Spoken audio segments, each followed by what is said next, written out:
नमस्कार विद्यार्थी मित्रांनो, आजच्या या व्हिडिओमध्ये तुमचं स्वागत आहे.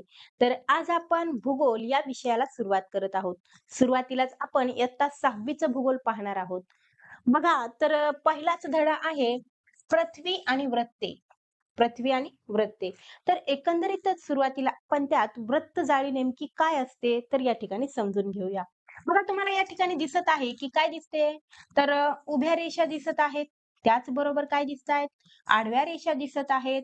तर आडव्या रेषा आणि उभ्या रेषा जेव्हा एकत्र येतात, तेव्हा वृत्तजाळी तयार होते.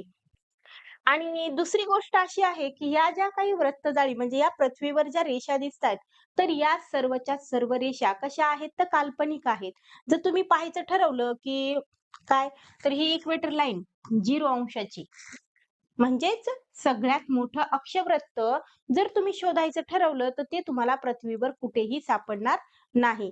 कारण असं आहे, की ह्या आडव्या रेषा असोत किंवा उभ्या रेषा असोत, सर्वच्या सर्व रेषा ह्या काल्पनिक आहेत.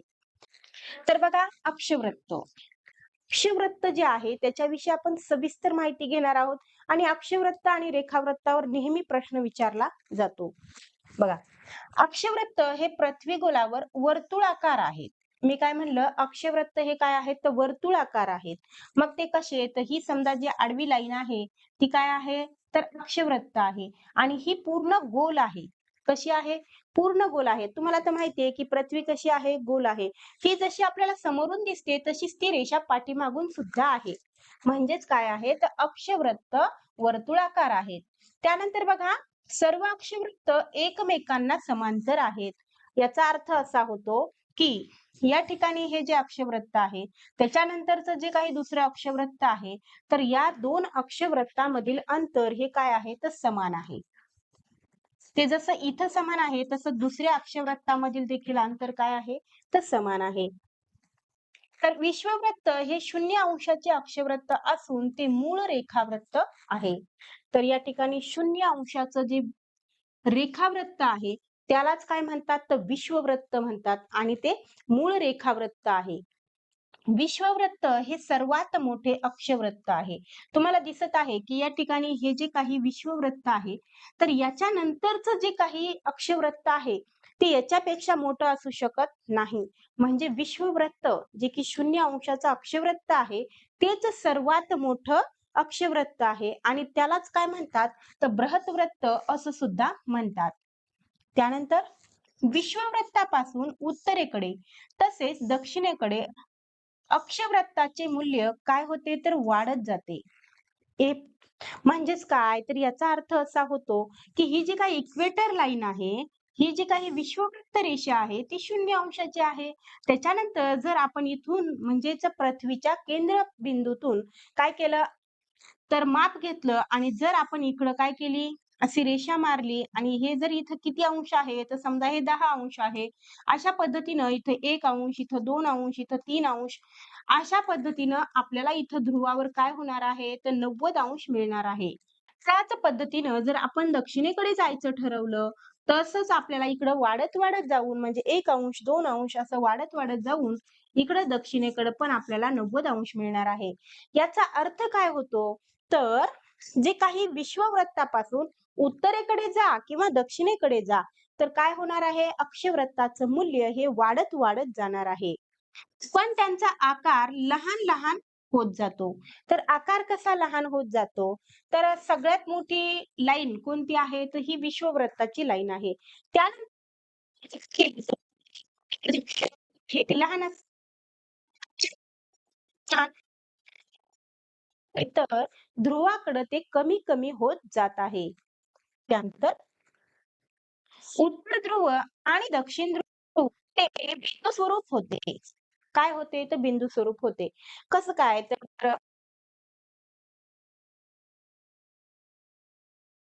किंवा वर जाईल तर त्यावेळेस ते एक विस्वरूप होणार आहे. विश्ववृत्तामुळे पृथ्वीचे उत्तर आणि दक्षिण असे 2 समान भाग होतात. तर विश्ववृत्त जे आहे म्हणजेच ही इक्वेटर लाईन जी की 0 अंशाची आहे. तर यालाच आपण सर्वात मोठं अक्षवृत्त म्हटलेलं आहे. याच्यामुळं काय झालेले आहेत? पृथ्वीचे 2 समान भाग झालेले आहेत. ते कोणते भाग झालेले आहेत मग? तर बघा, हे काय आहे तर इक्वेटर लाईन आहे म्हणजेच विश्ववृत्त आहे. 0 अंशाची रेषा. तर याच्यामुळं काय ही पूर्ण काय आहे तर अशी गोल आहे. त्यामुळं काय झालेलं आहे तर पृथ्वीचे समान 2 भाग झाले. ते समान 2 भाग कोणते? तर हे समोर उत्तर दिसत आहे. म्हणजे बघा या ठिकाणी हे काय आहे तर उत्तर गोलार्ध आहे. त्यानंतर तुम्ही खाली पाहिलं तर हे काय आहे दक्षिण गोलार्ध आहे. तर अशा पद्धतीनं हे विश्ववृत्त जे आहे, हे काय आहे तर विश्ववृत्त पृथ्वीचे काय करत आहे तर समान 2 भाग करत आहे. ते कोणते समान 2 भाग? तर उत्तर गोलार्ध आणि दक्षिण गोलार्ध. पृथ्वीवरील प्रत्येकी 1 अंशाच्या अंतराने एकूण 181 अक्षवृत्ते काढता येतात. तर कसे काढता येतात? मी जसं तुम्हाला मगाशी सांगितलं, की ही जी काही लाईन आहे, ही काय आहे?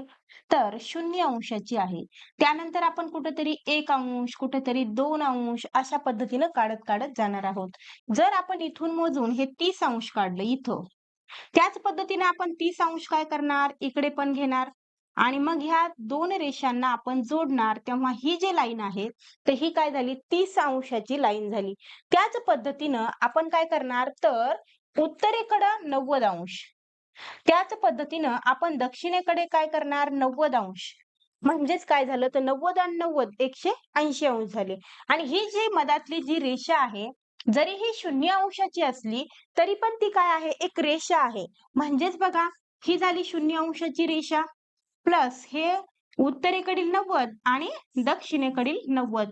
तर मग हे 90 आणि 90 झाले 180 आणि ही जरी 0 अंशाची रेषा असली, तरी ती एक रेषा आहे. म्हणून यांची जर आपण सर्वांची बेरीज केली, तर ती आपल्याला किती मिळेल? तर 181 अंश. म्हणजे एकंदरीत आपले अक्षांश किती आहेत? तर अक्षांश आपल्याला किती मिळालेले आहेत? तर अक्षांश मिळालेले आहेत 181. बघा मी जी काही माहिती सांगत आहे, ती तुम्हाला टी प्लस सी-टी-ईटीला सुद्धा काय होणार आहे? तर कामी येणार आहे. म्हणजेच या ठिकाणी आपण सारासार पूर्ण त्याच्यामध्ये जेवढा सार आहे, ते सर्वचे सर्व या ठिकाणी घेत आहोत.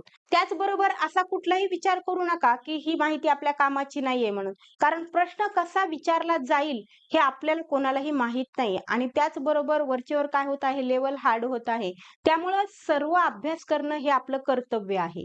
तर आपल्याला या ठिकाणी अक्षवृत्त रेषा किती मिळतील बरं? तर तुम्हाला ते एक गोष्ट माहिती आहे, की अक्षवृत्त हे उत्तरेकडे म्हणजे उत्तर ध्रुवावर आणि दक्षिण ध्रुवावर बिंदुरूप होतात. हे आपण मागं एक स्टेटमेंट पाहिलेलं आहे. आणि हे जे काही स्टेटमेंट किंवा जे काही वाक्य लिहिलेले आहेत, हे पूर्णच्या पूर्ण वाक्य त्या ठिकाणी तुम्हाला क्वेशन पेपरवर दिसणार आहेत. कारण की पूर्णच्या पूर्व पुस्तकातील पूर्णच्या पूर्ण वाक्य घेऊन त्या ठिकाणी प्रश्न बनवले जात आहेत. बघा, मग या ठिकाणी तुम्हाला जर विचारलं, की रेषा किती आहेत अक्षवृत्त रेषा? तर अक्षवृत्त रेषा त्या ठिकाणी 2 कमी होतील. 2 का कमी होतील? कारण की उत्तर ध्रुव आणि दक्षिण ध्रुवावर त्या काही रेषा आहेत का? रेषा कधी होतात? जर समजा 2 बिंदू जर जोडले, तर त्या रेषा होतात. परंतु या ठिकाणी हे काय आहे? तर दक्षिण ध्रुव आहे. त्याचबरोबर हे काय आहे? उत्तर ध्रुव आहे. तर उत्तर ध्रुवावर आणि दक्षिण ध्रुवावर रेषा नाहीये, ते आहेत बिंदू स्वरूप.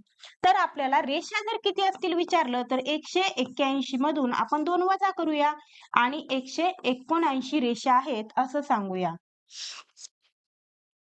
लक्षात आलंच असेल तुमच्या. चला तर पुढचा पॉइंट बघूया. बघा 0 अंशाचे विश्ववृत्त. आता मी जे तुम्हाला सांगितलेलं आहे तेच सगळं इथं लिहिलेलं आहे. 0 अंशाचं काय आहे?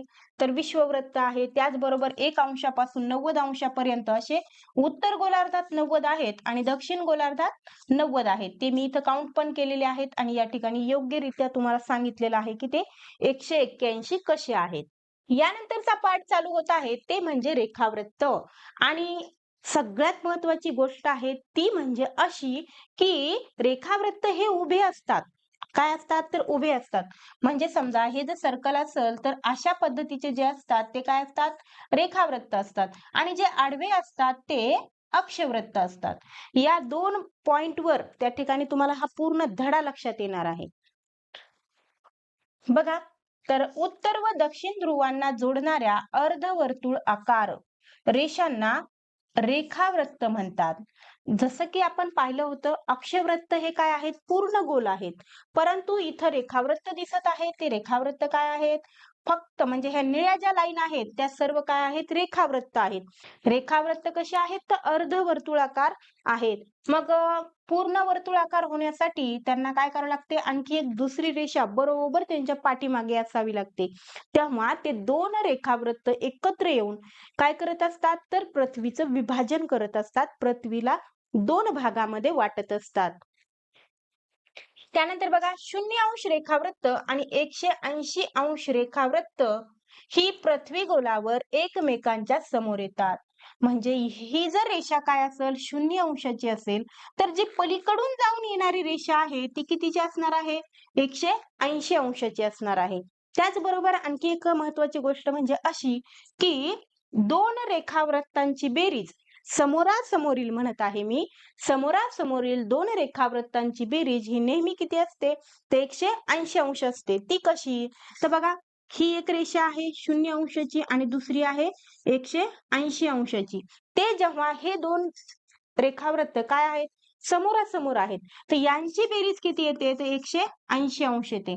त्याच पद्धतीनं दुसरं रेखावृत्त म्हणजेच कोणतं असणार आहे, 1 अंशाचं, आणि तिकडं मग 1 न कमी होईल, तेच म्हणजे 179 अंशाचं. तर यांची बेरीज किती होईल, तर 180 अंश. त्यानंतर इकडं जर आपण 2 अंशावरचं रेखावृत्त घेतलं आणि जर या ठिकाणी 178चं रेखावृत्त घेतलं, तर यांची बेरीज किती येणार आहे, तर 180 अंश. म्हणजे समोरासमोरील रेखावृत्तांची बेरीज ही किती असते, 180 अंश असते. जर असं स्टेटमेंट दिलं की ते योग्य आहे की अयोग्य आहे, की समोरासमोरील रेखावृत्तांची बेरीज ही 180 अंश असते, तर ते स्टेटमेंट काय असणार आहे, योग्य असणार आहे. म्हणजे एक गोष्ट लक्षात आली का तुमच्या, की 0° आणि 180 अंश हे काय आहेत, तर एकमेकांच्या समोर आहेत. त्यानंतर तयार होणारे वर्तुळ पृथ्वीची पूर्व गोलार्ध व पश्चिम गोलार्ध अशी विभागणी करतात. तर तयार होणारे कोणते दोन रेखावृत्त, तर हे 0° रेखावृत्त आणि 180 अंशाचं रेखावृत्त जेव्हा एकत्र येतात तेव्हा ते काय करतात, पृथ्वीचं विभाजन करतात, म्हणजे पृथ्वीचे 2 समान भाग करतात. तर मग ते समान भाग कोणते आहेत, तर समजा हे काय आहे, पृथ्वीचे 2 भाग आहेत. तर ते समान 2 भाग कोणते केलेले आहेत बघा, तर हे आहे पूर्व गोलार्ध आणि हे काय आहे, तर पश्चिम गोलार्ध. अशा पद्धतीनं 0° रेखावृत्त आणि 180 अंश रेखावृत्त पृथ्वीचे समान 2 भाग करतात. अक्षवृत्ते जशी ध्रुवाकडे लहान लहान होत जातात, तशी रेखावृत्त होत नाहीत. आपण मगाशी पाहिलेलं आहे की अक्षवृत्त काय होते, तर ध्रुवाकडे जाताना लहान लहान होत जातात.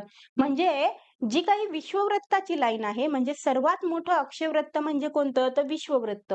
आणि त्याच्यानंतरचे जे काही, तुम्ही उत्तरेकडे जा किंवा दक्षिणेकडे जा, जे काही अक्षवृत्त आहेत ते काय होणार आहेत, आकारानं लहान लहान होत जाणार आहेत. आणि त्याच पद्धतीनं जर विचार केला रेखावृत्ताचा, तर रेखावृत्त मात्र कुठेही लहान होत नाही. म्हणजे हे बघा, इथून सुरू होत आहे, मी दुसरा कलर घेते, ह्या ठिकाणाहून हे काय होत आहे, रेखावृत्त पूर्णच्या पूर्ण उत्तर ध्रुवापासून दक्षिण ध्रुवापर्यंत पूर्णपणे काय आहे, तर सारखंच आहे. त्याच्यानंतर तुम्ही इकडूनही मारून पहा, कुठेही जरी समजा आपण काय केलं, रेखावृत्त काढलं, तर त्याच्यामध्ये कुठेही काय होत नाहीये, तर कमी जास्त होत नाही. सर्व ठिकाणी त्याचा आकार काय आहे, रेखावृत्ताचा आकार सारखा आहे. प्रत्येकी 1 अंशाच्या अंतराने एकूण 360 रेखावृत्त काढता येतात. तर प्रत्येक 1 अंशाला 1 अशा पद्धतीनं 360 रेखावृत्त काढता येतात.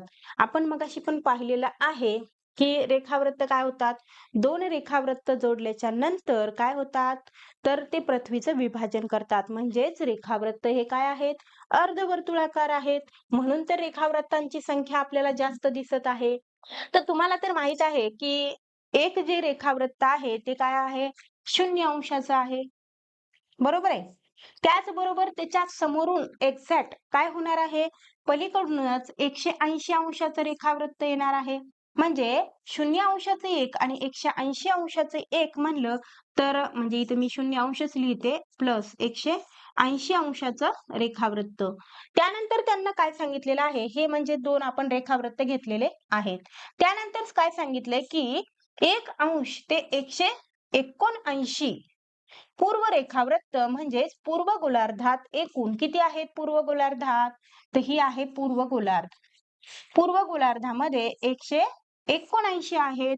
त्याचबरोबर इथं तुम्हाला सांगितलं आहे की पश्चिम गोलार्धामध्ये किती आहेत पश्चिम गोलार्धमध्ये? तर 179 आहेत. म्हणजेच आपल्याला इथं ऍड करावं लागेल 179 प्लस 179. म्हणजेच एक गोष्ट तुमच्या लक्षात आली का? हे जरी 0 अंशाचं रेखावृत्त असलं तरी पण ते एक रेखावृत्त आहे आणि 180 अंशाचं जरी रेखावृत्त असलं तरी पण त्याला आपल्याला एक रेखावृत्त आहे असं धरायचंय. म्हणजेच काय तर हे 179 प्लस 179 आणि हे दोन जर या सर्वांची बेरीज केली तर ती आपल्याला किती मिळणार आहे? 360 मिळणार आहे. तर निश्चितच मी जे काही तुम्हाला आता सांगितलेलं आहे की पूर्व गोलार्धात एवढे, पश्चिम गोलार्धात एवढे आणि 1 अंशाचा आणि त्याचबरोबर 0 अंशाचं रेखावृत्त आणि 180 अंशाचं रेखावृत्त मिळून आपण काय केलं? एक काउंट केलेलं आहे. अशा पद्धतीनं एकंदरीत 360 रेखावृत्त त्या ठिकाणी आपल्याला पाहायला मिळतील. तर या ठिकाणी तुम्हाला वृत्तजाळी दिसत आहे. वृत्तजाळीवर या ठिकाणी तुम्हाला पृथ्वीचं केंद्रबिंदू दिसत आहे, जिथून की आपण काय करत असतो? कोनीय माप त्या ठिकाणी घेत असतो. तर या ठिकाणी दिसत आहे की तुम्हाला ही जी रेषा आहे ती काय आहे? अक्षवृत्ताची आहे. त्याचबरोबर ही जी रेषा आहे ती कशाची आहे? रेखावृत्ताची आहे.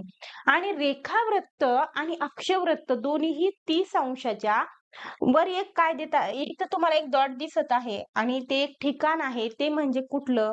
तर कैरो हे ठिकाण आहे आफ्रिकेतील. हो, कुठलं ठिकाण आहे? ते आफ्रिकेतील ठिकाण आहे आणि या ठिकाणी दोन्ही पॉइंट एका ठिकाणी येऊन ते ठिकाण आपल्याला दिसत आहे. म्हणजे असाही प्रश्न विचारला जाऊ शकतो की अक्षवृत्त आणि रेखावृत्त म्हणजे 30 अंश अक्षवृत्त आणि 30 अंश रेखावृत्तावर असलेलं ठिकाण कोणतं? तर ते आहे कैरो. ते कुठलं आहे? तर आफ्रिकेतील आहे. आणि आपण जर रेखावृत्ताचा विचार केला तर हे बघा पूर्ण रेखावृत्ताचा जर विचार केला तर रेखावृत्तावर आफ्रिकेतील 3 ठिकाणं दिसतायत. एक म्हणजे हे कैरो, त्यानंतर बघा हरारे आणि तिसरं आहे ते म्हणजे दर्बन. अशा पद्धतीनं आफ्रिकेतील 3 ठिकाणं हे 30 अंश पूर्व रेखावृत्तावर आहेत. मी रेखावृत्त म्हणत आहे. आणि मग इथं आपल्याला एकच दिसत आहे 30 अंश उत्तर अक्षवृत्तावर. तर आणखी काही ठिकाणं आहेत जे की आपल्याला इथं आकृतीत दाखवले नाहीत. पण पुस्तकात जी काही माहिती दिलेली आहे ती माहितीमध्ये मात्र ते ठिकाणं दिलेली आहेत. मग ते कोणते ठिकाणं आहेत? तर लक्षात असू द्या. हे जे ठिकाणं आहेत ते 30 अंश उत्तर अक्षवृत्तावरील ठिकाणं आहेत. बघा 30 अंश उत्तर अक्षवृत्तावर असलेली ठिकाणं न्यू ऑर्लियन्स कुठं आहे? अमेरिकेमध्ये. कॅरो हे कुठं आहे? आफ्रिकेमध्ये. ल्हासा आणि बसरा हे कुठं आहेत? तर आशियामध्ये. तर 2024 ला बहुतेक की 25 ला की हा प्रश्न विचारण्यात आलेला आहे की न्यू ऑर्लियन्स म्हणजे 30 अंश उत्तर अक्षवृत्तावर असलेलं ठिकाण कोणतं? तर ते होतं कोणतं? तर न्यू ऑर्लियन्स. आपण ते प्रश्न घेतलेला पण आहे. न्यू ऑर्लियन्स हे ठिकाण होतं तर ते अमेरिकेमधलं आहे. तर आज जर आपल्याला अमेरिकेतले ठिकाण म्हणजे अगोदर विचारलेलं आहे, तर आता याच्यानंतर तुम्हाला आफ्रिकेतील विचारलं जाऊ शकतं. त्याचबरोबर मी तुम्हाला सांगितलं की 30 अंश अक्षवृत्त आणि 30 अंश रेखावृत्तावर दोन्ही ठिकाणांना म्हणजे एका ठिकाणी ते एकमेकांना क्रॉस करतात किंवा छेदतात. त्या ठिकाणी एक ठिकाण आहे ते म्हणजे कैरो.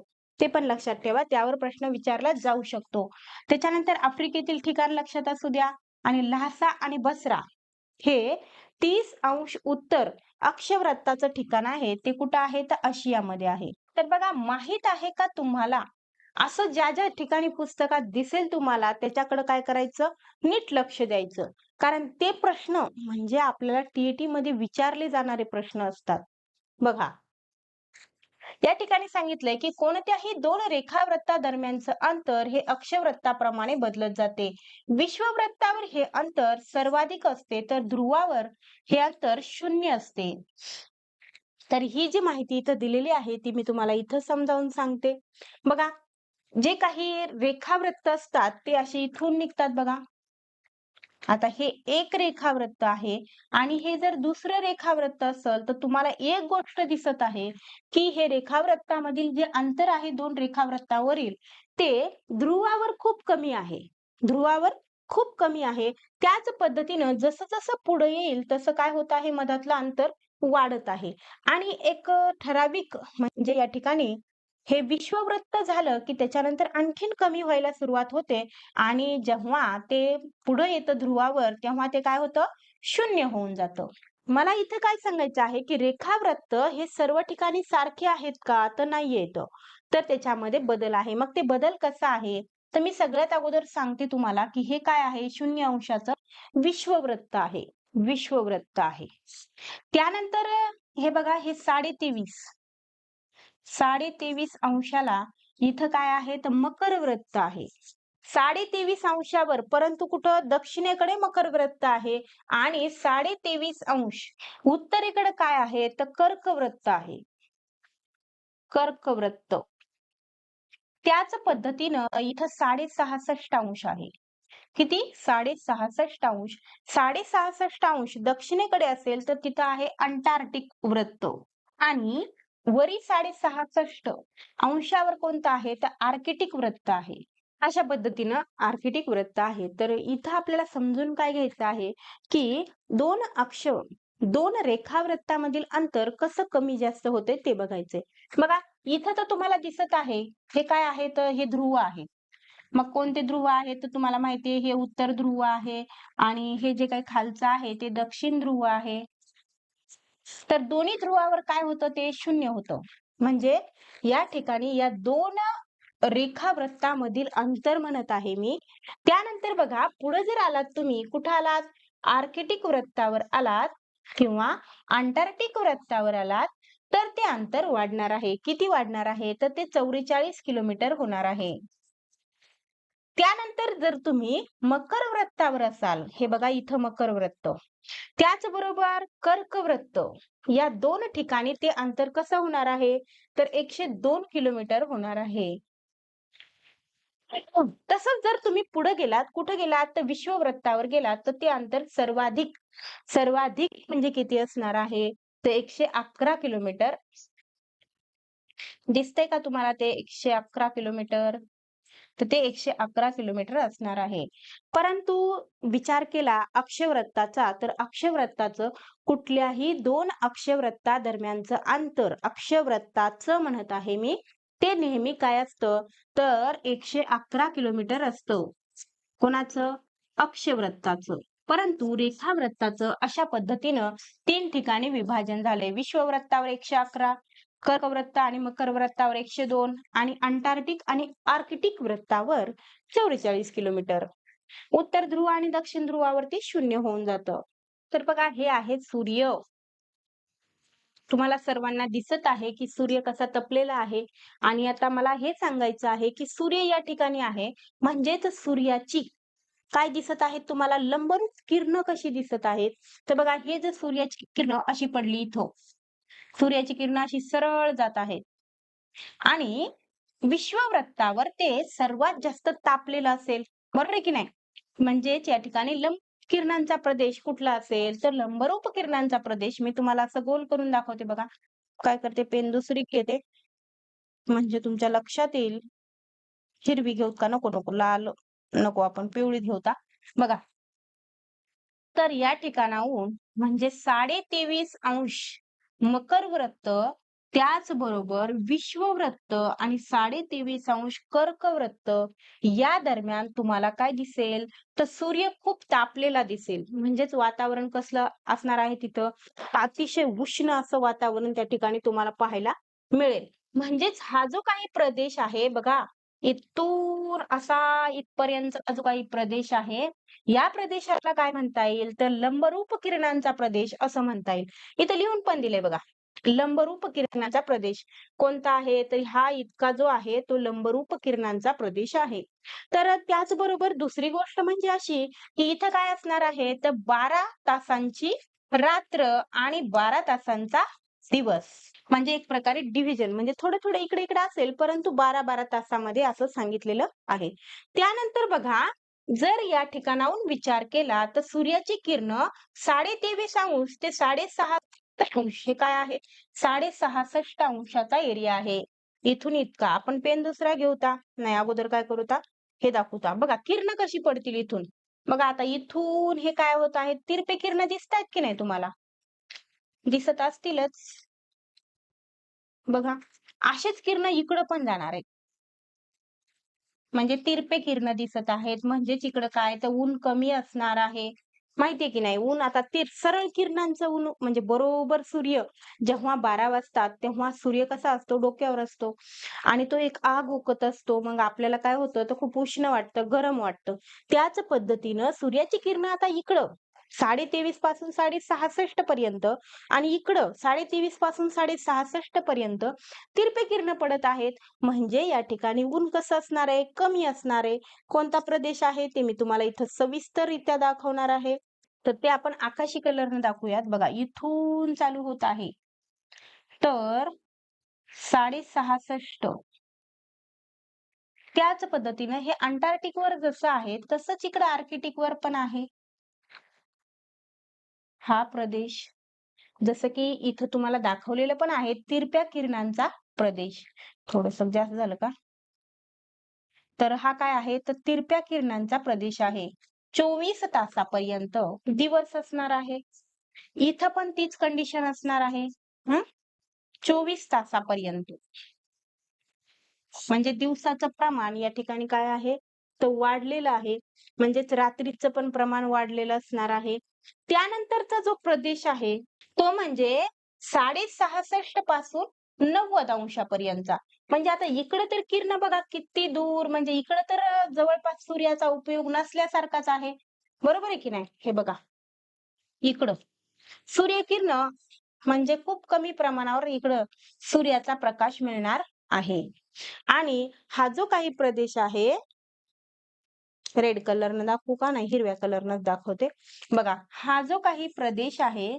इथून इथपर्यंतचा इकडं पण 66:30 पासून 90 पर्यंतचा जो प्रदेश आहे तर इथं अतितिरप्या किरणांचा प्रदेश म्हणून ओळखला जातो अतितिरप्या किरणांचा प्रदेश अति म्हणजे काय आता तुम्हाला दिसतच आहे किती अति तर आणि हा तिरप्या म्हणजे अतितिरप्या किरणांचा प्रदेश असून इथं दिवस 24 तासांपेक्षा जास्त असतो इथं 24 तासांपर्यंत असतो आणि इथं मात्र 24 तासांपेक्षा जास्त पेन दुसरी घेते 24 तासांपेक्षा जास्त दिवस आपल्याला या ठिकाणी पाहायला मिळेल जर तिकडं 24 तासांपेक्षा जास्त असेल तर इकडं म्हणजे तिकडं जर दिवस मोठा असेल तर इकडं रात्र मोठी असणार आहे कारण असं आहे की या ठिकाणी उत्तर ध्रुव आणि दक्षिण ध्रुवावर नुसतं 24च तासापर्यंत नाही तर तिथं 6 महिन्यापर्यंतचा दिवस आणि 6 महिन्यापर्यंतची रात्र असते जर इकडे जर दिवस असेल काय असेल दिवस असेल 6 महिन्याचा तर इकडं काय असणार आहे रात्र असणार आहे 6 महिन्याची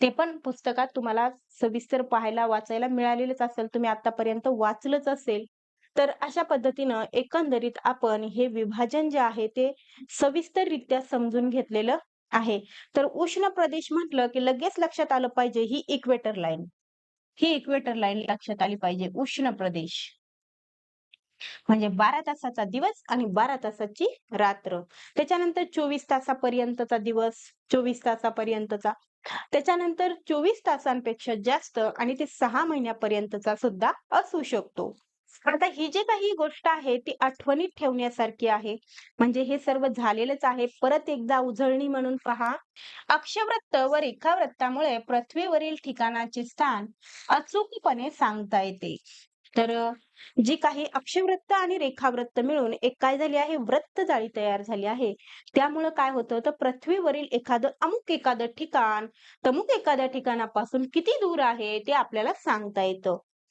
त्यानंतर बघा अक्षवृत्तामधील अंतर सर्व ठिकाणी सारखेच असते हे तर काय तुम्हाला माहितीच आहे की सर्व अक्षवृत्त हे काय आहेत समान समान अंतराने आहेत त्यानंतर रेखावृत्तामधील अंतर मात्र सर्व ठिकाणी सारखे नसते हेही माहिती आहे आपल्याला की ध्रुवावर 0 होतं आणि सर्वात जास्त कुठं असतं तर विषुववृत्तावर 111 किलोमीटर असतं त्यानंतर पृथ्वीच्या गोल आकारामुळे विषुववृत्तापासून उत्तर व दक्षिण गोलार्धात या वृत्तामधील अंतर कमी कमी होत जाते तर दोन्ही ध्रुवावर ते 0 होते हे आपण आत्ताच पाहिलेलं आहे त्यानंतर बघा अक्षवृत्तामधील पृथ्वीवरील अंतर 111 किलोमीटर असतं. हे पण मी तुम्हाला सांगितलेलं आहे.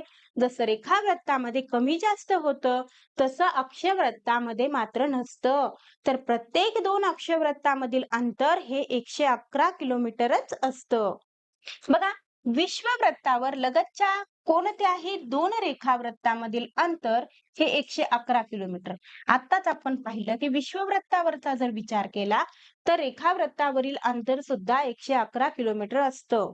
त्यानंतर अक्षवृत्त व रेखावृत्त यांची मूल्य अंश, मिनिट आणि सेकंद या एककामध्ये सांगण्याची पद्धत आहे.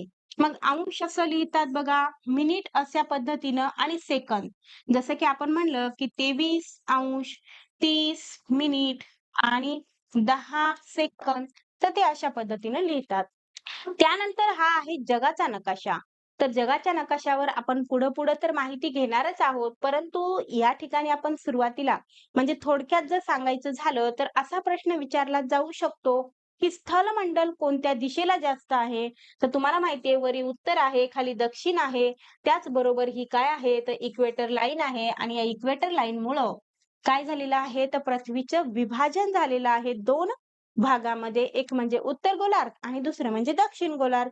तर या ठिकाणी प्रश्न विचारला जाऊ शकतो असा, की स्थलमंडल म्हणजे जमीन कोणत्या भागामध्ये जास्त आहे? तर कोणत्या भागात जास्त दिसते तुम्हाला जमीन? तर निश्चितच तुम्हाला उत्तर गोलार्धामध्ये जमीन ही काय दिसत आहे? तर जास्त दिसत आहे. आणि खालच्या बाजूला पाणी तुम्हाला जास्त दिसत आहे. त्याचबरोबर सर्व बाजूनं पाण्यानं वेढलेला जर काही प्रदेश विचारला किंवा खंड विचारला, तर तो कोणता आहे? तर ऑस्ट्रेलिया खंड आहे बघा. तर नकाशा दाखवण्यामागचं हेच एक काय आहे तुम्हाला हेतू आहे, की तुम्ही या नकाशाचा अभ्यास करावा. नकाशावर पण वारंवार प्रश्न विचारले जात आहेत. त्याचबरोबर बघा हे काय आहे? तर आफ्रिका खंड आहे आणि हे काय आहे? तर आशिया खंड आहे. तर आशिया खंड आणि आफ्रिका खंडाला या ठिकाणी काय आहे? तर हा लाल सागर कोणता? लाल सागर दोघांना काय करत आहे तर बाजूला करत आहे किंवा विभाजन करत आहे. त्यानंतर दुसरी गोष्ट महत्वाची अशी की तुम्हाला हे बघा ही लाईन दिसायली का? ही लाईन जी आहे ती कर्कवृत्त आहे. 23.5 च. बरोबर आहे. त्याच्यानंतर हे बघा ही लाईन जी दिसायली की नाही? ही लाईन आलेली इथून. ही 23.5 अंशाचं मकर वृत्त आहे. काय आहे? मकर व्रत आहे. तर जर तुम्हाला असा प्रश्न विचारला, की कर्कवृत्त, विश्ववृत्त आणि मकर व्रत या तीनही व्रत म्हणजे तीनही व्रत कोणत्या खंडावरून गेलेले आहेत? असा प्रश्न विचारला, तर तुम्हाला त्या ठिकाणी उत्तर सांगायचं आहे आफ्रिका खंड. दिसतंय ना तुम्हाला, की आफ्रिका खंडावरून ही काय कर्कवृत्ताची लाईन गेली. त्याच्यानंतर ही विश्ववृत्ताची आणि ही मकर व्रताची लाईन गेलेली आहे. तर या तीनही लाईन जर कोणत्या खंडातून जात असतील, तर ते खंड आहे आफ्रिका खंड. त्यानंतर तुम्हाला जर विचारलं, की मनुष्यव्रत म्हणजे मनुष्य वस्ती नसलेला खंड कोणता आहे? तर तो आहे अंटार्क्टिका खंड. कोणता आहे? अंटार्क्टिका. अशा पद्धतीनं बरीचशी माहिती तुम्हाला नकाशाचा अभ्यास करून मिळणार आहे. त्याच्यानंतर सगळ्यात मोठा महासागर जर कोणता आहे, तर तो आहे पॅसिफिक महासागर किंवा प्रशांत महासागर असं सुद्धा म्हणता येईल. आता वृत्तजाळीचं महत्व काय आहे? पृथ्वी गोलावर अक्षवृत्त व रेखावृत्त यांच्यामुळे काय झाली तर वृत्तजाळी तयार झाली. हे तर आपण सुरुवातीलाच पाहिलं, की आडव्या रेषा आणि उभ्या रेषा मिळून काय झाली? वृत्तजाळी तयार झाली. पृथ्वीवरील स्थान निश्चितीसाठी या वृत्तजाळीचा उपयोग होतो. कशासाठी? तर स्थान निश्चित करण्यासाठी या वृत्तजाळीचा उपयोग होतो. बघा, भौगोलिक माहिती प्रणाली म्हणजेच GIS आणि जागतिक स्थान निश्चिती प्रणाली म्हणजे GPS यासाठी वृत्तजाळीचा आधार घेतला जातो. त्यानंतर इंटरनेटवर इंटरनेटवरील गुगल मॅप, विकिमॅपिया, इस्रोच्या भुवन या संगणक नकाशा प्रणालीमध्येही अक्षवृत्त व रेखावृत्त यांचा वापर होतो. त्यानंतर आणखीन एक महत्वाची गोष्ट अशी, की वृत्तजाळीमुळं आपल्याला काय काय माहित होतं आणि काय काय सांगता येतं. तर बघा, वेळ, दिनांक, स्थान, अंतर, दाब, तापमान इत्यादी अचूक माहिती आपल्याला मिळते. कशामुळं? तर वृत्तजाळीमुळं.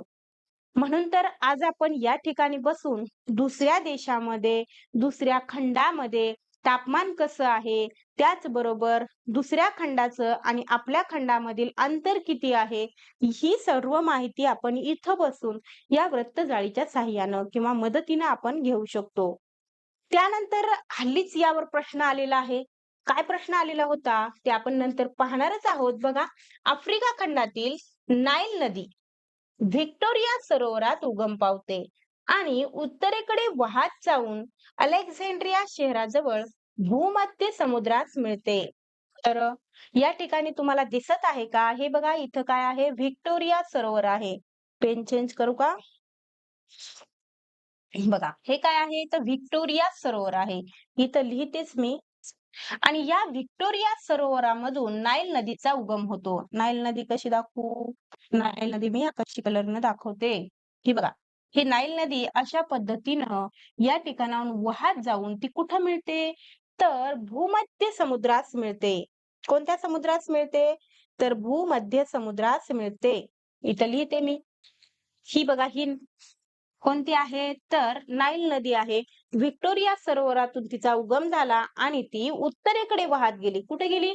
उत्तरेकडे वाहत गेली आणि भूमध्य समुद्राला जाऊन मिळालेली आहे. खालीलपैकी कोणत्या खंडात व्हिक्टोरिया सरोवर आहे? तर आपण ते आत्ताच पाहिलेलं आहे की व्हिक्टोरिया जो सरोवर आहे ना, तो आहे आफ्रिका खंडात. 19 ला प्रश्न विचारण्यात आला होता. त्यानंतर डॅश अंश रेखावृत्तावरील वेळ ही जागतिक प्रमाण वेळ मानली जाते. तर 0 अंश रेखावृत्तावरील वेळ ही काय असते? तर प्रमाण वेळ मानली जाते. बघा, खालीलपैकी अक्षवृत्त व रेखावृत्त यांची वैशिष्ट्ये कोणती? म्हणजे अक्षवृत्त आणि रेखावृत्त यांच्याविषयी जे विधान दिलेले आहेत त्यापैकी योग्य विधान, आता वैशिष्ट्य म्हणल्यावर तर योग्यच असणार आहे ना. तर विधान आहे 0 अंश अक्षवृत्त म्हणजे उत्तर ध्रुव. असं आहे का? तर नाहीये. 0 अंश अक्षवृत्त म्हणजे विश्ववृत्त आहे. त्यानंतर मूळ रेखावृत्त म्हणजे बृहतवृत्त. तर मूळ रेखावृत्त नाही, तर मूळ अक्षवृत्त म्हणजे काय आहे? तर बृहतवृत्त आहे. हे पण चुकीचं. अक्षवृत्तांची लांबी असमान व रेखावृत्तांची लांबी समान असते. तर हे विधान कसं आहे? बरोबर आहे. आणि याचंच थोडंसं काय केलेलं आहे, म्हणजे बदलून दिलेलं आहे की अक्षवृत्ताची लांबी समान आणि रेखावृत्ताची लांबी असमान. हे विधान काय आहे? चुकीचं आहे. म्हणजे या ठिकाणी आपल्याला वैशिष्ट्य कोणतं आहे विचारलंय. तर नंबर 3 हे आपलं योग्य उत्तर आहे. प्रश्न आहे, विश्ववृत्तापासून 30 अंश कोनीय अक्षवृत्त अंतरावर उत्तर अमेरिका खंडातील डॅश हे स्थान येतं. तर उत्तर अमेरिका, तर ते आपण पाहिलेलं आहे न्यू ऑर्लियन्स. त्यानंतर खालील विधानांचा विचार करून अयोग्य विधान ओळखा. अयोग्य म्हणजे चुकीचं विधान निवडायचं आहे.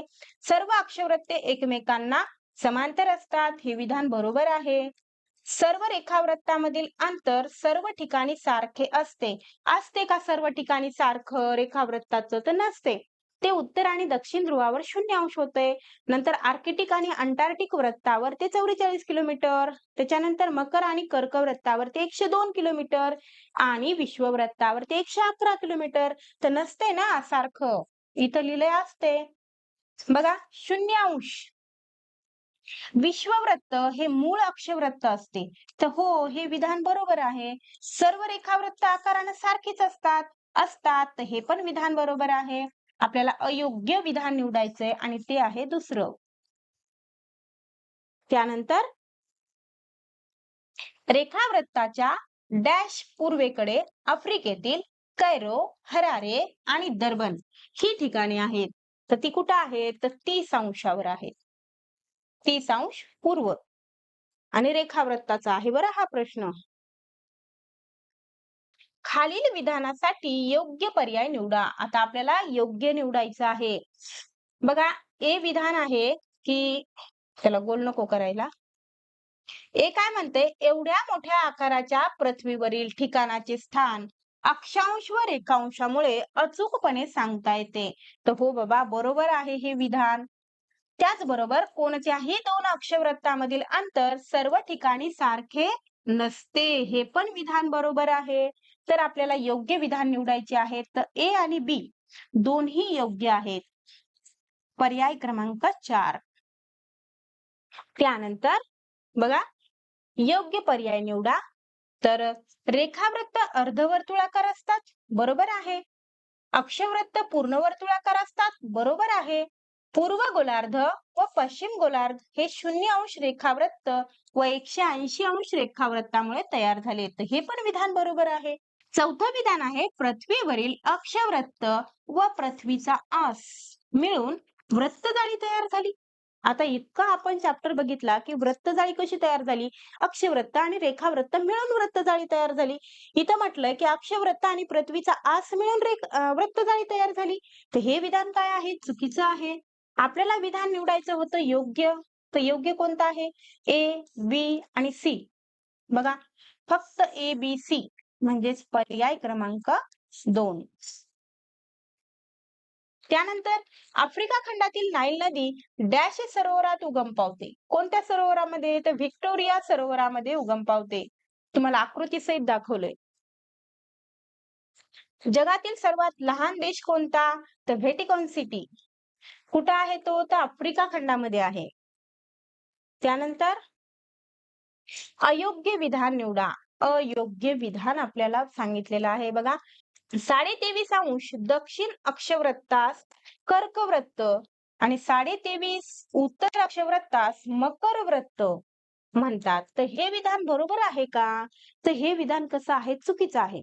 उत्तरेकडील जे 23.5 आहे, उत्तरेकडील जे 23.5 आहे त्याला कर्कवृत्त म्हणतात आणि दक्षिणेकडील जे 23.5 आहे त्याला मकर वृत्त म्हणतात. ते यांना उरपाट दिले, विधान चूक आहे. बघा, 90 अंश उत्तर व 90 अंश दक्षिण ध्रुवावर दिनमान व रात्रमानाचा कालावधी 6 महिन्यापर्यंत असतो, तर हे आपण पाहिलेलं आहे. हे विधान कसं आहे, बरोबर आहे.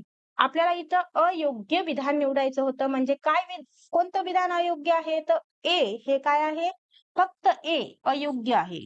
तर विद्यार्थी मित्रांनो, तुम्हाला व्हिडिओ कसा वाटला हे नक्की कमेंटद्वारे कळवा. तुमचा अभिप्राय आम्हाला प्रेरणा देतो. भेटूया पुढच्या व्हिडिओमध्ये.